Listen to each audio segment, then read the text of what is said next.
ကျမ်းစာရဲ့ဒီဘဖတ်ကြရအောင်ရှင်မတဲ့ခေဝကြံကံစီတိအငယ်20ကျွန်တော်ကလည်းဆိုပြကြပါတာယေရှုကိုဖွားမြင်လိမ့်မယ်ထူသားသည်မိမိလူတို့ကိုအပြစ်မှကဲချက်မဲ့သူဖြစ်သောကြောင့်ယေရှုတို့အမည်ဖြင့်မေရမယ်ဟုဘာမြင်တမဆို၏ဘာလို့မလဲသူလူဒီကိုအပြစ်မှကဲချက်မယ်ကဲချက်ပြီးဆိုရင်ပါတရားလေအကျွတ်တရားအပြစ်မချက်ဘဲနဲ့အကျွတ်တရားရလားအကျွတ်တရားမရဘူးဆိုရင်တဲ့ထဲမှာတက်ရှင်နေတဲ့လေတန်တရားထဲမှာပဲလေလို့ဖြစ်တယ်တန်တရားထဲမှာလေနေတဲ့အတွက်ကြောင့်တင်းရဲ့ဘဝဟာဘာဖြစ်လာမလဲဝက်တဲ့ဖြစ်ရင်ဖြစ်လာမယ်နွားလည်းဖြစ်ရင်ဖြစ်လာမယ်နော်ဘဝအတွက်အဲ့ဒီတန်တရားရဲ့အကျွတ်တရားရဖို့ကဘာလို့လဲအပိကနဲ့ချက်လို့လေသူအပိချက်ပေးနိုင်လို့သူဟာယေရှုခရစ်တော်ကဖြစ်တဲ့ကြောင့်ကျမ်းစာမှာဖော်ပြထားပါတယ်နောက်တစ်ခါရှင်ယောဟန်စီယောဟန်စီယောခရစ်ဝင်ကြခံစစ်တော်နဲ့ဆက်လက်စနာမောရှိဒီနောက်လည်းဆိုပြကြပါမောရှိဒီတောနိုင်မွေကိုမြောက်ထားတဲ့ကဲ့သို့လူသားဒီမြောက်ထားခြင်းကိုခံရမယ်အကြောင်းမူကားသူသားတော်ကိုယုံကြည်တော်သူပေါင်းတို့သည်မျက်စိချင်းသူမရောက်ထာဝရအသက်ကိုရောက်မဲ့အကြောင်းဒီမျက်စိချင်းဆိုတာပါလေအပေငရဲ့အပေငရဲ့မှာလွတ်မှာသူတို့ထာဝရအသက်ကိုရမှာဖြစ်တယ်ဒီလောကကျွန်တော်အသက်ရှင်နေတဲ့အချိန်မှာသင်္ခါရဒီသင်္ခါရကလည်းကျွန်တော်ထာဝရအသက်ကိုပိုင်ဆိုင်နိုင်ဖို့အကျွတ်တရားစစ်မှန်သောအကျွတ်တရားပေးမကဒုက္ခချမ်းသာဘုံဘုပါပေးနိုင်တဲ့သူဒီထိုယေရှုဘုရားသာဖြစ်တယ်ဟာလေလုယာအာမင်ကျွန်တော်ကောင်းစဉ်ကချမ်းသာဒုက္ခဘုံရောက်ကြောင်းပေးရတယ်အဲ့ဒါကြောင့်ဘုရားကျွန်တော်ပြောပြီးသလိုအကျွတ်တရားတော်ကျွန်တော်တစ်ခါပြင်နာဆင်ရတယ်ကြားရတယ်လားစပီကာနဲ့ကြဲကြဲအကျွတ်တရားတွေနိဗ္ဗာန်ရောက်ကြောင်းတရားတွေကျွန်တော်ခဏခဏနာထောင်နေရတယ်ဒီဘုရားကျောင်းမှာဟုတ်တဲ့အပြင်ကနေနိဗ္ဗာန်ရောက်ကြောင်းတရားတော်ဒီခဏခဏကျွန်တော်နားချက်ကနေကြားနေရတယ်ဒါပေမဲ့အခုကျွန်တော်ပြောမယ်ချမ်းသာဒုက္ခကိုရောက်ကြောင်းတရားတော်ဒီထိုအကျွတ်တရားနိဗ္ဗာန်ရောက်ကြောင်းတရားများနဲ့လုံးဝမထူတဲ့တမှုထူးခြားတဲ့တရားဖြစ်ပါတယ်မကျွတ်မလွတ်တဲ့ဘဝမကျွတ်မလွတ်တဲ့ဘဝတည်ပြီးမှမကျွတ်မလွတ်တဲ့ဘဝဖြစ်လာလို့ရှိရင်ကျန်တဲ့မိသားစုတွေကပါပြီးတော့ပဲရတယ်ရဲနဲ့စွန်းတွေကတ်တယ်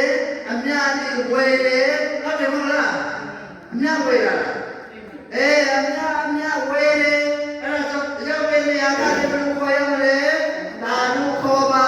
တည်ပြီးတဲ့လူတယောက်အပြည့်ရဲ့ထက်ကလည်းပြန်လေလွတ်မြောက်နိုင်ဖို့အတွက်အမျိုးမျိုးကျွန်တော်တို့ကျူစားနေကြတယ်ဘာလို့လူသားကအပေရဲ့ကိုသွားချင်ဒါနဲ့ပါစအပေရဲ့ကိုရတာလေလူစကန်တုံးပါဘာကန်ဒီလေကန်တုံးပါပြချလားဘာဒီလေကာယကဝစီကမနောကထူတုံးပါနဲ့ပြမရင်ပဲသွားလေအပေရဲ့ပြီးမှာဘယ်လောက်ပူလို့ငရေမီးချဘူးလားငရေမီးဆွေကိုအကြီးကျူဖို့အရန်ပူတဲ့ငရေမီးနဲ့ပူအချူချရ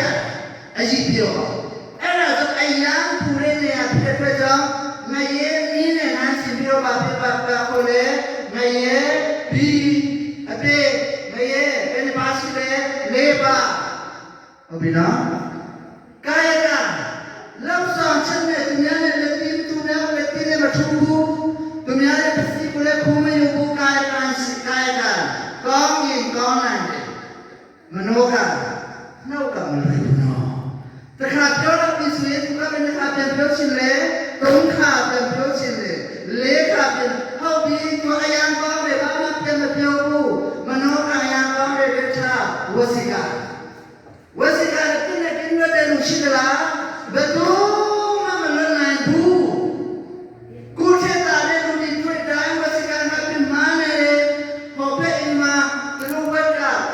ကောင်ပေါက်လိုက်တယ်ခုဘက်ကတကောင်ပဲပေါက်လိုက်ရင်နောက်တော့ဘလို့ဝစီကတော့ထင်းလို့ရသေးတယ်ကိုကာယကနဲ့အစိတ်တော့မဆွေးပေမဲ့ဘယ်ချမ်းလဲမနောကလည်းပြင်မာလာလေကာယကလည်းပြင်မာဒူပဲအဲ့ဒါကြောင့်ဘယ်ကိုသွားရမလဲငရေဒီကိုသွားရအောင်ဒူမရဲ့ဒီကိုသွားဖို့ဖျားမြောင်များစွာဒီလောကမှာအဲ့ဒီငရေဒီကလည်းလွတ်မြောက်လာအောင်ဖျားမြောင်များစွာပေါ်ထွန်းခဲ့လောကမှာဖျားမြောင်ချစ်ပေါ်ထွန်းတယ်ဆိုရင်သမုဒိယမှာရှိတဲ့တဲလုံးထက်များပြီးတော့ဒီလောကမှာစကြဝဠာတစ်ခုလုံးမှာဖယားပေါင်းမြောက်များစွာပေါ်ထွန်းပြီးတဲ့။ဘာတွေ့လဲအသေးမရေမှာပြေဖို့အကျွတ်တရားဟောဖို့နိဗ္ဗာန်တရားပြောလူတွေကိုနိဗ္ဗာန်ဖို့အကျွတ်ဘဝရနိုင်ဖို့ဖယားမြောက်များစွာပေါ်တယ်။ဖယားတိုင်းဘာပြောလဲဖယားတိုင်းမှာဟောတယ်ဖယားတိုင်းမှာဟောတယ်ဖယားတိုင်းကတရားဟောတယ်ဟုတ်တယ်မဟုတ်လားတရားဆိုတဲ့အကတော်မှာကောင်းမြတ်မကောင်းတာမလုပ်ဘူးကောင်းတာကြည်နေလုပ်ဘူးမကောင်းတာဒီရှောင်ဖို့အမေကဖယားတိုင်းကကောင်းရကိုညွှန်ပြတယ်တရားတိုင်းကလေကောင်းရမယ်ရှောင်ဖို့လေလူတွေကောင်းနိုင်လားလူတွေတရားလိုက်နိုင်လားဘယ်ခုဖို့တင်ပြတဲ့တင်တန်းကြောင့်ရှိဘူးလားသူများကိုအပြစ်ပြောဖို့တင်တန်းပေးတယ်နောက်ပြီးတင်တန်းကြောင့်ရှိဘူးလားမရှိဘူးကျွန်တော်တို့ကလည်းဘယ်သူမှမပြောဘဲနဲ့ခိုးတက်တာပဲကလာလေပတ်စကလည်းသူများမကောင်းကြောင်းပြောတဲ့ဟာအဖေကတင်ပေးဘူးလို့လား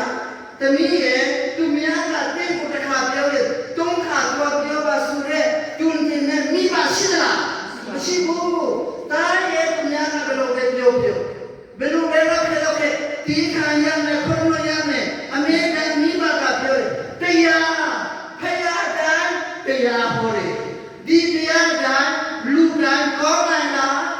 မကောင်းနိုင်ဘူးကြောင်းတိုင်းတင်တန်းတိုင်းကောင်းတဲ့လိုင်းကြီးပြင်းတယ်ဒါပေမဲ့မတရားတဲ့အမှုတွေပဲဖြစ်လာတယ်ဖယားတိုင်းကတရားဟောတယ်လူတိုင်းကမတရားနိုင်ဒုတိယဘာလို့ချက်သေးလဲဖယားတိုင်းကမပြတ်လဲ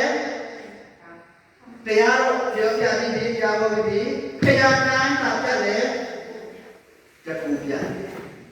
ဖယားတိုင်းကတကူပြတယ်အဲ့ဒီတချို့လူတွေဆိုအဲ့ဒီဖယားကိုလည်းတယ်သူတို့ကတကူပြဖို့ကျူးစားတယ်မိပေါ်မှာလမ်းချက်တွေတွေ့ဘူးလားတူကိုတူတတ်တဲ့အများကြီးတဲ့တွေ့တိုင်းရင်းနဲ့ဒီမှာရှိတဲ့လူတွေ့ဘူးလားငါများဆိုင်တဲ့ဒီမှာဆက်ပြီးတော့အုံးကြီးရတွေ့တဲ့ဆွဲမှုတွေ့ဘူးလားဖယားတိုင်းကမှပြတယ်တကူပြတယ်အဲ့ဒီတကူဒီမှာဘယ်လောက်ထိပြနိုင်လဲဆိုရင်တေတဲ့လူဒီကတော့ရှင်တန်ခါပြောစနေတယ်တချို့ဖယားကြီးရှိတယ်တေဒီမှာရှင်တန်ခါမြောက်တိုင်းတေချင်းကိုအောင်နေတာဟုတ်တေဒီမှာရှင်တန်ခါမြောက်ကြတယ်လေပြန်တေရင်သူတို့ကတေချင်းမှာမအောင်ဘူးကျွန်တော်တို့တမန်ကျမ်းစာမှာလည်းကျွန်တော်တို့တွေ့ရတယ်300ခန်းကြီးစခိုးနဲ့စခိုးနဲ့စလေအလရှာကနဲ့ရာဇဇာရတာမြို့ရဲ့မောဆုမသားကိုအသက်ပြန်ရှိစေတယ်လေယာထဲမှာလည်းကျွန်တော်တွေ့ရတယ်အလရှာသူတေပြီးသူ့ကိုတချူတဲ့နေရာမှာအယူစုကြတယ်ယောဣတရစစ်သားတယောက်စစ်တိုက်ပြီးမှတေသွားတော့အဲ့နာမှာတချူတဲ့ခါမှာအဲ့ဒီတေသွားတဲ့အလောပြန်ရှိခွင့်ရတဲ့ကြောင်းကိုတွေ့ရတယ်လောကထဲမှာလည်းလောကအခါကြီးကိုနေစက်ချောက်စေခရစ်တော်ကနေနာဣနာမြို့တော်စုမှာတာတရှိစေလာဇရုကလည်းတရှိစေတဲ့ကြောင်းတွေ့ရတယ်ပေတယုကလည်းဒေါကကိုတရှိစေတယ်တမန်တော်ဒီထဲမှာပေါ်လူကလည်းအိုတီအမင်ရှိတဲ့လူတွေပြောက်ကိုအသက်ရှင်စေတယ်ဒါပေမဲ့သူတို့အသက်က တေချင်းအောင်မြင်တာမဟုတ်ဘူးပြန်လေတေကြတယ်ဖယားတိုင်းကတကူပြတယ်ထိုတကူထဲမှာတေချင်းကိုအောင်မြင်နိုင်တဲ့ရှင်ကြံထားနိုင်တဲ့တကူလေးရှိပေမဲ့တေချင်းမှာတခါရှင်ကြံထားနိုင်ပြီးသာဝရမတေတော့ဘယ်အသက်ရှင်တဲ့တပါးဆိုလောကဖယားဒီထဲမှာယေရှုတပါးရှိတယ်အာမင်အာမင်ယေရှုတပါးကြီးကတာလေတရားပြတယ်တကူပြတယ်သိချင်းမှာကိုလည်းမှန်မှန်ကန်ကန်နဲ့အောင်မြင်နိုင်တဲ့ဖယားဖြစ်တယ်လောကမှာဖယားမြောက်များစွာမကြီးမတွက်နိုင်တော့အောင်ပေါ်ထွန်းခဲ့ပြီးဖြစ်တော်များလေဖယားနှမျိုးလေးရှိတယ်ဘယ်နှမျိုးလဲဖယားနှမျိုးလေးရှိတယ်ကျွန်တော်လည်းအဲ့ဒါဆိုကျွန်တော်နောက်ကလည်းဆိုတဲ့ကလောကမှာဖယားနှမျိုးလေးရှိတယ်လောကမှာဖယားနှမျိုးလေးရှိတယ်လူကလောက်တော့ဖယားလူကိုလောက်တော့ဖယားဖယားမြောက်များစွာလောကမှာပေါ်ထွန်းရပေမဲ့သူဖယားဒီထဲမှာဒီနှမျိုးလေးရှိတယ်လူကလောက်တော့ဖယားတွေ့မှုချက်လားမမပြောလူကလောက်တော့ဖယားတွေ့မှုလားအဲ့ဒီဖယားကိုကူးကွယ်ကြလားအဲ့ဒီဖယားကိုစစ်ပူဇော်ကြလားအဲ့ဒီဖယားစီမလူငွေတွေထည့်ကြလားလူကလောက်တော့ဖယားဖြစ်နေတွေ့ကြလူအပေါ်မှာပြန်လဲပြီးတော့အကျူလောက်နိုင်မယ်လို့ထင်သလားမမပြောဘာကြောင့်လူဒီကဖယားကိုလောက်ရတာလဲအဖြေကလူလာနှစ်ချောင်းနဲ့လူမွေးလာတဲ့အခါမှာဆိုရင်စိတ်ရှိတဲ့လူဖြစ်တယ်မပြည့်စုံတဲ့လူဖြစ်တယ်မနဲ့ပြတဲ့ပူပူလုံးချုံတဲ့တတ်ကိုပိုင်ဆိုင်ခြင်းတဲ့လူဖြစ်လာတယ်စီပွားရေးအောင်မြင်ခြင်းတဲ့လူဖြစ်လာတယ်အဲ့ဒါကြောင့်ဘာဆရာရတယ်လဲဆိုရင်အာကူကိုရှာလာတယ်အာကူကိုရှာလာတဲ့မှာနေမင်းချစ်တွေ့ရတယ်ဟောနေမင်းချစ်တာပဲတကူနဲ့ပြရတာပဲနေမင်းချစ်ကိုကျွန်တော်ပူဇော်မယ်ပါတမယ်ကျွန်တော်ဘဝကိုကောင်းအောင်ပြန်လုပ်ပေးနေမင်းချစ်ကသူ့ဟာသူဖျားတော့မဟုတ်ဘူးလူကသူ့ဖျားကိုသိစားလိုက်တာလူလောက်တော့ဖျားကျောင်းတော်ချစ်ချစ်တွေ့ရတယ်အဲ့ဒီကျောင်းတော်ထူးဆန်းတယ်ဗျတကူရှိမှာပဲတချီဦးဖျားဆိုရင်ကျောင်းတော်ပေါ်မှာပါတည်လိုက်တယ်ဖျားတည်လိုက်ထူးခြားတဲ့ကျောင်းတော်ကြီးအဲ့ဒီကိုကျွန်တော်ဆိုတာမဟုတ်ဘူးတော့ချင်းတော်မှာပြောတာနော်တစ်ပြည့်ချစ်ချစ်တွေ့လိုက်ရတယ်အော်ဘုရားဒီတစ်ပြည့်တော့တကူကိုထူးခြားတယ်အဲ့ဒါကြောင့်တစ်ပြည့်ကြီးရဲ့ကျွန်တော်ပူဇော်ပါမယ်ပါတာပါမယ်ကျက်လေးတန်လိုက်အရောက်လေးနဲ့သွားပြီးတော့ကရိုးလိုက်ရှေ့ခိုးလိုက်လူလောက်တော့ဖျားဖြစ်တဲ့အတွက်ကြောင့်ကိုကလောက်တဲ့ဖျားကဘယ်တော့မှကိုပြန်လေအကျူမပေးနိုင်တဲ့အပြင်